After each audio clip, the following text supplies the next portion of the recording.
Madison Street. Prosecutors said this project became a staging ground for the Allen DTO street sales. Investigators found the gang selling heroin, cocaine, and crack in open-air drug shops in and around Latrobe homes.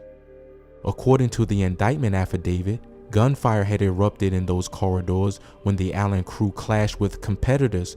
One of the indicted dealers was shot in that feud. In Baltimore neighborhoods, such brazen street dealing is widely seen as a spark for violence. Community members interviewed by local news warned that open-air drug markets can quickly turn into a turf war and spirals of shootings, since the last thing you need is for this to blow up into something where someone gets hurt. Even weeks after the raid, a city resident's warning echoed the larger story.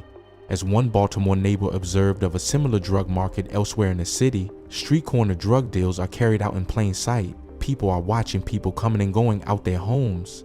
And the illegal trade is so obvious, it's ridiculous.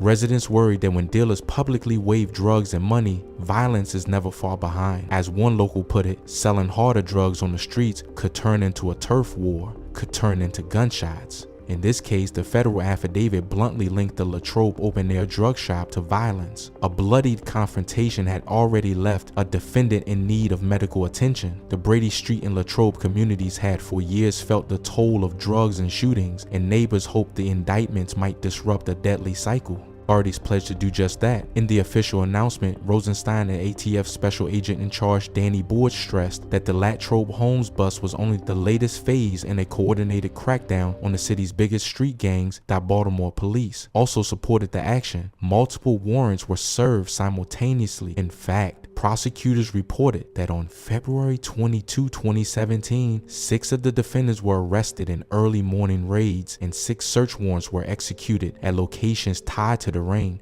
2 defendants were already in state custody on other charges, and 1 was picked up later. By the day of the indictment, only 2 alleged members of the Allen DTO remained fugitives. Each indicted suspect, including Brown Ball, faces up to 40 years in federal prison if convicted. At the time of the indictment announcement, no trial dates had yet been set. To the East Baltimore community, the bust offered a measure of hard-won relief but also underscored a bitter reality. Public officials described the indicted ring as a prime example of what afflicts the city's most vulnerable neighborhoods. Rosenstein's office quoted Baltimore's U.S. attorney lamenting that drug crews have no regard for the safety of our communities and emphasizing that law-abiding families had been living under siege. Local leaders and activists noted that breaking such a drug network is only one step. The underlying poverty and lack of opportunity that fuel drug markets in